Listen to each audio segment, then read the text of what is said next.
Hello friends, Prince GS academy में आपका एक बार फिर स्वागत है। आज हम लोग आरआरबी एनटीपीसी 12th लेवल 2025 जिसका एग्ज़ाम अगस्त सितंबर 2025 में कुल 57 शिफ्टों में कंडक्ट कराया गया था, उससे संबंधित स्टैटिक जीके के सभी 91 प्रश्न देखने वाले हैं। तो चलिए वीडियो शुरू करते हैं। इसमें आपका सेंसस, टेम्पल, फेस्टिवल, डांस इत्यादि टॉपिक शामिल हैं। चलिए देखते हैं सेंसस से पहला प्रश्न। भारत में जनसंख्या का वितरण डैश है। तो ऑप्शन नंबर सी, असमान तथा विभिन्न क्षेत्रों में भिन्नताएं पाई जाती है। दूसरा प्रश्न, 2011 की जनगणना के अनुसार निम्नलिखित में किस राज्य में दूसरा सबसे अधिक जनसंख्या घनत्व दर्ज किया गया। दूसरे का सही आंसर ऑप्शन नंबर सी, पश्चिम बंगाल। एक पर हो जाएगा बिहार। तीसरा प्रश्न, 2011 की जनगणना के अनुसार भारत में शहरी आबादी का प्रतिशत कितना है। तो तीसरे का सही आंसर ऑप्शन नंबर 31.2%। चौथा प्रश्न, भारत की जनगणना के आंकड़ों के अनुसार 2011 में भारत का समग्र जनसंख्या घनत्व कितना था। तो ऑप्शन नंबर 1, 382 व्यक्ति प्रति वर्ग किलोमीटर स्क्वायर। पांचवा प्रश्न, भारत की जनगणना 2011 के अनुसार भारत का सर्वाधिक नगरीकृत राज्य कौन सा है। तो ऑप्शन नंबर बी, गोवा। छठा प्रश्न, निम्नलिखित में कौन सा कथन सर्वोत्तम रूप से व्याख्या करता है कि भारतीय राज्यों में व्यस्त साक्षरता में काफ़ी भिन्नता क्यों है। तो छठे का सही आंसर ऑप्शन नंबर है, सामाजिक, आर्थिक और शैक्षणिक असमानताएं। सातवां प्रश्न, जनसंख्या घनत्व की गणना डैश के रूप में की जाती है। तो सातवें का सही आंसर ऑप्शन नंबर है, प्रति इकाई क्षेत्र में रहने वाले व्यक्तियों की संख्या। आठवां प्रश्न, बेरोजगारी कार्य के इच्छुक व्यक्तियों को रोजगार प्रदान करने में अर्थव्यवस्था की अक्षमता को दर्शाती है। भारत में कौन सा संगठन आवधिक श्रम बल पर सर्वेक्षण करता है। तो आठवें का सही आंसर हो जाएगा option number NSO, national static organisation. नौवां प्रश्न, भारत के स्वतंत्रता के समय भारत की प्रमुख जनांकीय विशेषता क्या थी। तो नौवें का सही आंसर ऑप्शन नंबर बी, उच्च मृत्यु दर और शिशु मृत्यु दर। 10वां प्रश्न, जनगणना के आंकड़े के अनुसार 2011 में किस केंद्र शासित प्रदेश में सबसे अधिक जनसंख्या घनत्व दर्ज किया गया। तो 10वें का सही आंसर हो जाएगा ऑप्शन नंबर डी, दिल्ली। 11वां प्रश्न, भारत की जनगणना 2011 के अनुसार किस राज्य केंद्र शासित प्रदेश में सर्वाधिक नगरीकरण था। तो 11 का सही आंसर हो जाएगा ऑप्शन नंबर बी, दिल्ली। चलिए देखते हैं म्यूजिक से संबंधित प्रश्न। जनसंख्या से सिर्फ 11 ही प्रश्न पूछे गए थे, म्यूजिक से 2 ही प्रश्न पूछे गए थे। दोनों प्रश्न को देख लेते हैं। 2025 में पद्म विभूषण पुरस्कार विजेता डॉक्टर लक्ष्मी नारायण सुब्रमण्यम किस वाद्य यंत्र के प्रसिद्ध संगीतज्ञ हैं। तो option number C, violin. Bharat के मेन स्ट्रीम हिंदी भाषी फिल्म उद्योग को क्या कहते हैं। तो इसे बॉलीवुड कहते हैं। ऑप्शन नंबर डी सही हो जाएगा। अब चलिए देखते हैं डांस से संबंधित प्रश्न। छोटे छोटे टॉपिक होते हैं इसमें स्टैटिक जीके में। निम्नलिखित में किस भारतीय राज्य में जागर नृत्य शैली की उत्पत्ति हुई। तो पहले का सही answer option number C, Uttarakhand. दूसरा प्रश्न, हिमाचल प्रदेश के किस लोक नृत्य को एकल स्थल पर एक साथ सर्वाधिक प्रतियोगियों के प्रदर्शन के लिए Guinness book of world record 2015 में मान्यता मिली। दूसरे का सही answer option number D, Kullu Nati. तीसरा प्रश्न, ओडिसी नृत्य की प्रारंभिक शैली मंदिरों में सेवा करने वाली महिलाओं द्वारा प्रस्तुत की जाती थी, उनका पारंपरिक पदनाम क्या था। तीसरे का सही आंसर ऑप्शन नंबर सी, महारीस। चौथा प्रश्न, निम्नलिखित में कौन सा भारत का एक जनजातीय नृत्य है। तो चौथे का सही आंसर हो जाएगा ऑप्शन नंबर सी, गुस्साडी। पांचवा प्रश्न, भारत के मणिपुर में लाई हरोबा नृत्य करने वाली नामित महिला भक्तों को संदर्भित करने के लिए निम्नलिखित में कौन सा शब्द प्रयोग किया जाता है। पांचवें का सही आंसर ऑप्शन नंबर बी, मायबी। छठा प्रश्न, करगट्टम नृत्य जो घड़ों के अनोखे संतुलन के लिए जाना जाता है, मुख्य रूप से भारत के किस राज्य में प्रचलित है। तो छठे का सही answer option number D, Tamil Nadu. सातवां प्रश्न, निम्नलिखित में किस शास्त्रीय नृत्य शैली को चेहरे के भाव और हाथों की भाव भंगिमाओं के माध्यम से कहानी बताने के लिए जाना जाता है, जो तमिलनाडु से संबंधित है। तो सातवें का सही answer option number B, Bharatanatyam. आठवां प्रश्न, यक्षगान भारत के निम्नलिखित में किस राज्य का लोक रंगमंच रूप है। तो आठवें का सही answer option number C, Karnataka. नौवां प्रश्न, पारंपरिक लोक नृत्य झूमर निम्नलिखित में किस भारतीय राज्य में उत्पन्न हुआ। तो नौवें का सही answer option number B, Assam. 10वां प्रश्न, निम्नलिखित में किस शास्त्रीय नृत्य शैली में विस्तृत चेहरे का श्रृंगार, रंग बिरंगे परिधान और हिंदू महाकाव्यों की विषय वस्तु थीम होती है, जिसे मुख्य रूप से पुरुष नर्तकों द्वारा किया जाता है। 10वें का सही answer option number B, Kathakali. 11वां प्रश्न, निम्नलिखित में कौन सी प्रसिद्ध भारतीय शास्त्रीय नर्तकी है जिन्हें भरतनाट्यम को विश्व स्तर पर लोकप्रिय बनाने के लिए जाना जाता है। तो 11 का सही answer option number C, Rukmini Devi Arundale. 12वां प्रश्न, निम्नलिखित में कौन सी शास्त्रीय रंगमंच शैली कर्नाटक से संबंधित और इसमें रंगीन परिधानों के साथ नृत्य नाटिका प्रस्तुत की जाती है? तो 12 का सही आंसर हो जाएगा ऑप्शन नंबर बी, यक्षगान। 13वां प्रश्न, कथक भारत के निम्नलिखित में किस राज्य का शास्त्रीय नृत्य है? तो 13 का सही आंसर ऑप्शन नंबर उत्तर भारत। 14वां प्रश्न, 1923 में आंध्र प्रदेश में जन्मे वेदांतम प्रहलाद शर्मा निम्नलिखित में किस शास्त्रीय नृत्य शैली में दीक्षा ली थी? तो 14 का सही answer option number D, Kuchipudi. चलिए देखते हैं, फेस्टिवल से संबंधित 3 प्रश्न पूछे गए थे, इसको देख लेते हैं। निम्नलिखित में कौन सा महत्वपूर्ण त्यौहार 13 और 14 मार्च 2025 को मनाया गया? तो पहले का सही answer option number B, Holi. दूसरा प्रश्न, 5 नवंबर 2025 को कौन सा महत्वपूर्ण सिख त्यौहार है? तो दूसरे का सही answer option number D, Guru Nanak जयंती। तीसरा प्रश्न, दिसंबर 2024 में रिकॉर्ड स्तर पर भागीदारी के साथ हॉर्नबिल महोत्सव किस पूर्वोत्तर राज्य में आयोजित किया गया था? तो ऑप्शन नंबर सी, नागालैंड। चलिए देखते हैं आर्ट एंड कल्चर से संबंधित प्रश्न को। आर्ट एंड कल्चर से कुल 47 प्रश्न है, सबको देखते हैं। संगम शब्द निम्नलिखित में किससे संबंधित है? बाकी भी जो टॉपिक है वो भी ये सारे स्टैटिक जीके के पार्ट हैं, सभी टॉपिक ये। संगम शब्द निम्नलिखित में किससे संबंधित है? ऑप्शन नंबर बी, तमिल विद्वानों की साहित्यिक सभा। दूसरा प्रश्न, 14 मार्च 2024 तक की स्थिति के अनुसार विश्व की सबसे ऊंची प्रतिमा निम्नलिखित में कौन सी है? तो option number D, statue of unity, Gujarat. तीसरा प्रश्न, निम्नलिखित में किसे 1913 में रिलीज हुई पहली फुल लेंथ वाली भारतीय फीचर फिल्म माना जाता है? तीसरे का सही आंसर ऑप्शन नंबर बी, राजा हरिश्चंद्र। चौथा प्रश्न, भारत के बेल्लूर में चेन्ना केशव मंदिर के निर्माण में मुख्य रूप से किस पत्थर का उपयोग किया गया था? चौथे का सही answer option number D, soapstone. पांचवा प्रश्न, निम्नलिखित में कौन सा क्षेत्रीय फिल्म उद्योग चेन्नई में स्थित है और तमिल भाषा में फिल्में बनाता है? तो पांचवे का सही आंसर हो जाएगा ऑप्शन नंबर सी, कॉलीवुड। छठा प्रश्न, सांची स्तूप के प्रवेश द्वारों पर पाई गई नक्काशी की उल्लेखनीय विशेषता क्या है? तो छठे का सही आंसर ऑप्शन नंबर सी, जातक कथा आख्यान। सातवां प्रश्न, डैश कलमकारी नामक कला शैली के लिए पारंपरिक आधार सामग्री के रूप में उपयोग की जाती है या किया जाता है? तो सातवें का सही आंसर ऑप्शन नंबर डी, कपड़ा। आठवां प्रश्न, कठपुतली निम्नलिखित में किस भारतीय राज्य का कठपुतली शो है? तो आठवें का सही answer option number C, Rajasthan. नौवां प्रश्न, सिंधु घाटी सभ्यता के एक महत्वपूर्ण शहर मोहनजोदड़ो में लॉक्स वैक्स तकनीक का उपयोग करके तैयार की गई प्रागैतिहासिक नर्तकी मूर्ति की मुख्य रूप से निम्नलिखित में नर्तकी की मूर्ति मुख्य रूप से किस सामग्री से बनी है? तो 9वें का सही आंसर हो जाएगा ऑप्शन नंबर सी, कांस्य है। 10वां प्रश्न, 2025 के IFA अवार्ड्स में सर्वश्रेष्ठ फिल्म का पुरस्कार जीतने वाली फिल्म लापता लेडीज के निर्देशक कौन है? तो 10वें का सही आंसर ऑप्शन नंबर एक, किरण राव। 11वां प्रश्न, चेन्नई में निम्नलिखित में कौन सी औपनिवेशिक युग की इमारत ग्रेटर चेन्नई कॉरपोरेशन के मुख्यालय में कार्य करती है? तो 11 का सही answer option number Ripon building. 12वां प्रश्न, बिहार की पारंपरिक लोक चित्रकला शैली निम्नलिखित में कौन सी है? तो 12 का सही आंसर हो जाएगा ऑप्शन नंबर सी, मधुबनी। 13वां प्रश्न, सिनेमा का क्षेत्र में वृत्ति चित्रों का अभिलक्षण डैश है? तो 13 का सही आंसर हो जाएगा ऑप्शन नंबर डी, अधिगम या मनोरंजन के लिए वास्तविक दुनिया या की विषय वस्तु प्रस्तुत करना।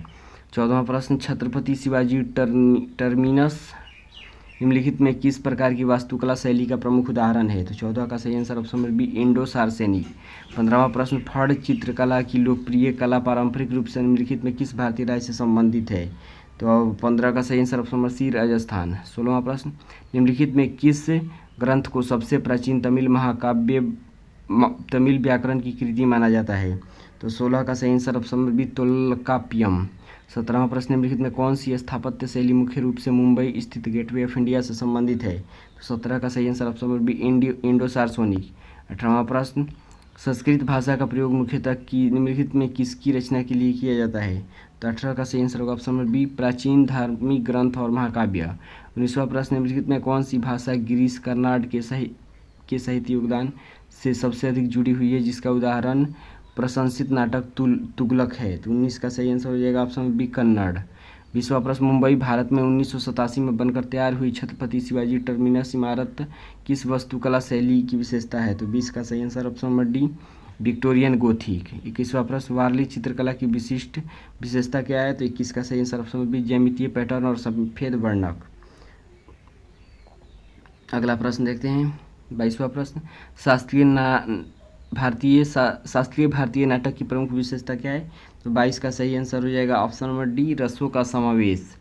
23वां प्रश्न, महाराष्ट्र भारत के अजंता गुफाओं की अवस्थिति गुफा संरचना की कुल संख्या कितनी है, जिसमें वह गुफा भी शामिल है जो कभी पूरी नहीं हुई। तो 23वां का सही answer option number C, option number A 30। 24वां प्रश्न, निम्नलिखित में कौन सी सिंधु घाटी सभ्यता की प्रसिद्ध कांस्य कलाकृति है जिसका इतिहास लगभग 225 ईसा पूर्व का है। तो 24 का सही answer option number D, Mohenjodaro की नर्तकी की मूर्ति।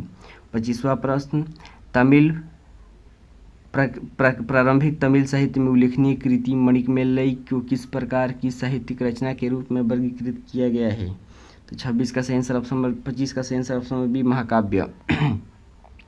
26वां प्रश्न, निम्नलिखित में कौन सी फिल्म बॉलीवुड की शुरुआत को चिन्हित करने वाली भारतीय ध्वनि बोलती फिल्म मानी जाती है। तो 26 का सही आंसर ऑप्शन नंबर ए, आलमारा। 27वां प्रश्न, पश्चिम बंगाल के पारंपरिक छड़ कठपुतली शो का उल्लेख करते समय किस नाम का उपयोग किया जाता है। तो 27 का सही answer option number B, Putul Nach. 28वां प्रश्न, यक्षगान भारत के निम्नलिखित में किस राज्य का लोक रंगमंच रूप है। तो ऑप्शन नंबर ए 28 का कर्नाटक हो जाएगा। 29वां प्रश्न, निम्नलिखित में कौन सा पारंपरिक लोक रंगमंच रूप महाराष्ट्र में प्रसिद्ध है। तो 29 का सही आंसर ऑप्शन नंबर सी, तमाशा। 30वां प्रश्न, अंग्रेजों द्वारा शुरू की गई कौन सी स्थापत्य शैली भारतीय पारंपरिक अवयवों को गोथिक, विक्टोरियन और नव शास्त्रीय रूपों से के साथ जोड़ती है। तो 30वें का सही answer option number B, Indo Saracenic. 31वां प्रश्न, भारत में कठपुतली कला का सबसे पुराना लिखित साक्ष्य निम्नलिखित में किस भाषा में है। तो 31 का सही answer option number D, Tamil भाषा में है। 32वां प्रश्न, कालिदास ने कौन सा शास्त्रीय संस्कृत नाटक लिखा था। तो 32 का सही आंसर ऑप्शन नंबर डी, अभिज्ञान शाकुंतलम। चलिए देखते हैं 33वां प्रश्न, निम्नलिखित में कौन प्रभावशाली कवि उलटबासी, जिन्हें उलटबांसी भी लिखा जाता है, के प्रयोग के लिए प्रसिद्ध था, जो विचारधाराओं और रहस्यों से युक्त एक विशिष्ट काव्य शैली थी। तो 33 का सही answer option number B, Kabir. 34वां प्रश्न, गीतांजलि कविताओं का प्रसिद्ध संग्रह मूल रूप से निम्नलिखित में किस भाषा में लिखा गया था। तो 34 का सही आंसर हो जाएगा ऑप्शन नंबर डी, बंगाली। 35वां प्रश्न, तमिल के बाद निम्नलिखित में किस भाषा को 2005 में भारतीय शास्त्रीय भाषा का दर्जा दिया गया। तो 35 का सही answer option number C, Sanskrit.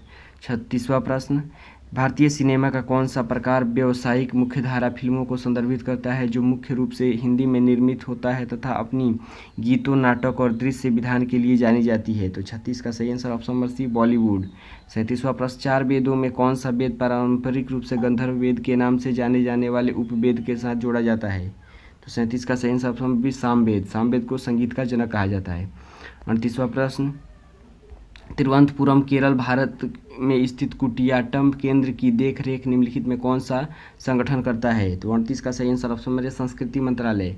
39वां प्रश्न, भारत के निम्नलिखित में किस राज्य में कोंकणी भाषा प्रमुख रूप से बोली जाती है। तो 39 का सही answer option number B, Goa. 40वां प्रश्न, निम्नलिखित में किस वर्ष संस्कृत को भारतीय शास्त्रीय भाषा घोषित किया गया। Option number B, 2005। 41वां प्रश्न, 1967 में संगीत नाटक अकादमी फेलोशिप से सम्मानित शंभू महाराज निम्नलिखित में किस भारतीय कला शैली में अपने योगदान के लिए प्रसिद्ध थे। तो 41 का सही answer option number D, Kathak नृत्य। 42वां प्रश्न, वैश्विक मंच पर भरतनाट्यम को लोकप्रिय बनाने के लिए निम्नलिखित में किसे जाना जाता है। तो 42 का सही answer option number D, Rukmini Devi Arundale. 43वां प्रश्न, निम्नलिखित में किस प्रसिद्ध चित्रकार के प्रयासों के कारण वारली चित्रकला परंपरा को अंतर्राष्ट्रीय मान्यता प्राप्त हुई। तो 43 का सही आंसर ऑप्शन नंबर जिउआ सोमे मासे। 44वां प्रश्न, किस चिली फिल्म निर्माता ने 77वें कांस फिल्म फेस्टिवल में पहली बार feature film the mysterious gaze of the flamingo के लिए अनसर्टेन रिगार्ड सेक्शन में शीर्ष पुरस्कार जीता। तो 44 का सही आंसर ऑप्शन नंबर डिएगो एस्पेडेस। 45वां प्रश्न, पश्चिम में निम्नलिखित में कौन सी मान्यता प्राप्त जैन ग्रंथ भिक्षु आचरण उपदेशक और कथा काव्यात्मक शिक्षाओं पर अपने छंदों के लिए प्रसिद्ध है। तो 45 का सही आंसर हो जाएगा ऑप्शन नंबर डी, अचरांग सूत्र। 46वां प्रश्न, नाट्यकला और रंगशाला का पर प्राचीन भारतीय ग्रंथ का नाम क्या है। तो 46 का सही answer option number D, Natyashastra. 47वां प्रश्न, मध्य प्रदेश की बाघ गुफाओं में स्पष्ट कलाकृति और वास्तुकला शैली मुख्य रूप से निम्नलिखित में किस धर्म से संबंधित है। तो ऑप्शन नंबर ए, बौद्ध धर्म से। चलिए देखते हैं टेम्पल से संबंधित कुछ प्रश्न। स्वर्ण मंदिर जो पंजाब के अमृतसर में स्थित है को वैकल्पिक रूप से डैश नाम से जाना जाता है। तो option number C, Harmandir Sahib. दूसरा प्रश्न, भारत के मध्य प्रदेश के खजुराहो में स्थित कंदरिया महादेव मंदिर के निर्माण का श्रेय किस चंदेल शासक को दिया जाता है? तो ऑप्शन नंबर ए विद्याधर। तीसरा प्रश्न, निम्नलिखित में कौन सा द्रविड़ मंदिरों का एक सामान्य विशेषता है? तो तीसरे का सही आंसर ऑप्शन नंबर ए गोपुरम। चौथा प्रश्न, भारत के हम्पी में स्थित हजार राम मंदिर की स्थापना सबसे पहले किस काल में की गई थी? तो चौथे का सही आंसर ऑप्शन नंबर ए 15वीं सदी की शुरुआत। पांचवा प्रश्न, पट्टदकल का प्रसिद्ध विरूपाक्ष मंदिर 8वीं शताब्दी में किसके द्वारा बनाया गया था? तो पांचवे का सही answer option number D Chalukya. अगला प्रश्न, एलोरा का कैलाश मंदिर निम्नलिखित में किस प्रकार की वास्तुकला का उदाहरण है? तो छठे का सही answer option number D rock cut वास्तुकला। सातवां प्रश्न, निम्नलिखित में से मंदिर वास्तुकला की कौन सी शैली मुख्य रूप से उत्तर भारत में पाई जाती है? सातवें का सही आंसर ऑप्शन नंबर सी नागर। चलिए देखते हैं अवार्ड से संबंधित प्रश्न, अवार्ड एंड ऑनर। पहला प्रश्न, कांस फिल्म फेस्टिवल के दौरान 20 मई 2025 को आयोजित ग्लोबल प्रोडक्शन अवार्ड्स में किस शहर को बेस्ट सिटी ऑफ फिल्म पुरस्कार दिया गया? तो पहले का सही आंसर होगा ऑप्शन नंबर सी बेलफास्ट। दूसरा प्रश्न, 2025 में असमर्थता समावेशन डिसेबिलिटी इंक्लूजन में उत्कृष्टता के लिए उद्घाटन CII पुरस्कार में किस कंपनी को चैंपियन कंपनी का पुरस्कार मिला? तो दूसरे का सही answer option number C Wipro limited. तीसरा प्रश्न, भारत की राष्ट्रपति द्रौपदी मुर्मू ने मई 2025 में संस्कृत विद्वान जगत गुरु रामभद्राचार्य को कौन सा ज्ञानपीठ पुरस्कार प्रदान किया? तो तीसरे का सही आंसर होगा ऑप्शन नंबर बी 58वां। चौथा प्रश्न, जनवरी 2025 में कितने खिलाड़ियों को वर्ष 2024 के लिए मेजर ध्यानचंद खेल रत्न पुरस्कार से सम्मानित किया गया? तो चौथे का सही आंसर ऑप्शन नंबर ए 4। पांचवा प्रश्न, वर्ष 2025 में 25वें IIFA अवार्ड्स में किस फिल्म को सर्वश्रेष्ठ पिक्चर फिल्म का पुरस्कार दिया गया? तो पांचवे का सही आंसर ऑप्शन नंबर लापता लेडीज। छठा प्रश्न, पद्म भूषण पुरस्कार प्राप्त करने वाले प्रथम भारतीय क्रिकेटर कौन था? तो छठे का सही आंसर होगा option number B CK Naidu. सातवां प्रश्न, किस जैव रसायन को प्रोटीन विशेषकर इंसुलिन की संरचनापन के कार्य के लिए 1958 में नोबेल पुरस्कार प्रदान किया गया? तो सातवें का सही answer option number B Frederick Sanger. तो इस तरीके से RRB NTPC under graduate level अर्थात 12th लेवल 2025 में स्टैटिक GK से कुल 91 प्रश्न पूछे गए थे अलग अलग टॉपिक के। तो सभी प्रश्नों को हम लोग देख लिया। यदि आपको वीडियो अच्छा लगे तो लाइक और शेयर करें। यदि आप लोग इस वीडियो को देखते हैं तो आपको आने वाले आपके जो जून में एग्जाम होने वाले हैं NTPC के, उसमें निश्चित ही आपको सफलता मिलेगी। तो वीडियो अच्छा लगे तो लाइक और शेयर करें, चैनल को सब्सक्राइब करें। चलिए मिलते हैं नेक्स्ट वीडियो में, तब तक के लिए धन्यवाद।